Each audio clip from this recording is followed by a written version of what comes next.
We bring you the latest updates from the Pna Newsroom. An economist believes that the presence of President Ferdinand R. Marcos Jr. to the World Economic Forum in Switzerland would yield more positive results to the country. In a Laging Handa briefing, Dr. Michael Batu said Marcos's attendance to the WEF could help the country advance its economic interest, deepen its ties with other countries, and showcase local investment opportunities. He said the forum is also an appropriate venue for the country to forge close ties with other nations, exchange views with global decision makers and world business leaders, and attract more foreign investments to the country. Sa ngayon, mataas po ang growth rate ng ating ekonomiya. Ibig sabihin noon, maraming mga opportunities for investment na pupwede sa ating bansa. At ang mga pwedeng i-highlight ng ating Pangulo, bawa Aljon, yung ating workforce. We have a young and well-educated workforce. Mahalaga yan.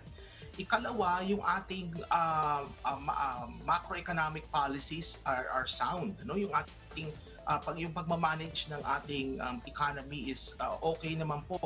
Maayos po yung pagpapatakbo ng ating ekonomiya. Ikatlo ko nakikita na pwede rin ibigyan diin ng ating Pangulo yung ease of doing business sa ating bansa. Yung mga efforts na ginagawa ng ating pamahalaan para mapadali yung pagpasok ng mga foreign direct na yan sa ating bansa. Pwede na rin isama ng ating Pangulo yung digitalization as a way para magkaroon ng madaling pagpasok ng mga investment. Meanwhile, another economist noted lower monthly cash remittances from the United States. Rizal Commercial Banking Corporation Chief Economist Michael Ricafort said a total of $2.64 billion cash inflows from OFWs have been reported in November 2022, which is slightly lower than the previous month's $2.91 billion.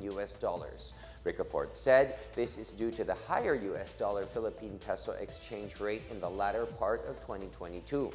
The local currency in November was trading at 56 level, while it was only at around 51 level at the start of 2022. Likewise, he said the possible recession in the US could have also increased the cost of living of OFWs abroad and partly reduced the amount they send to the country.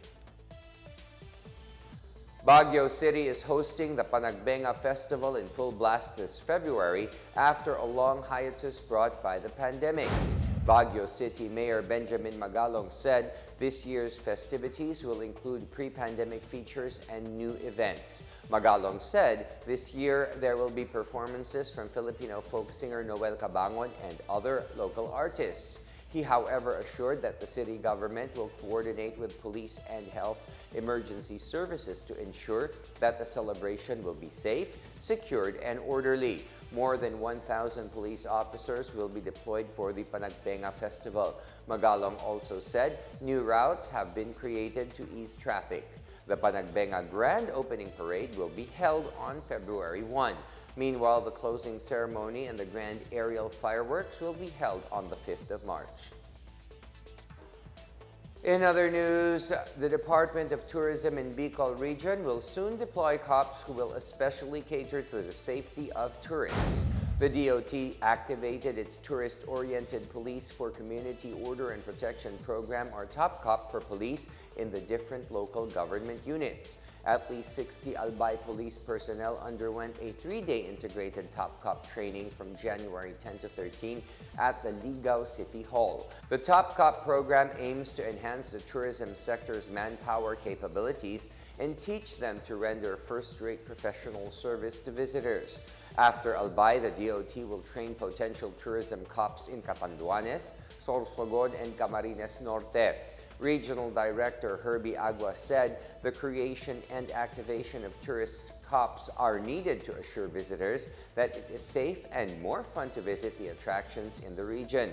Agua said regional police will also be equipped not only as safety officers but also as tourist guides.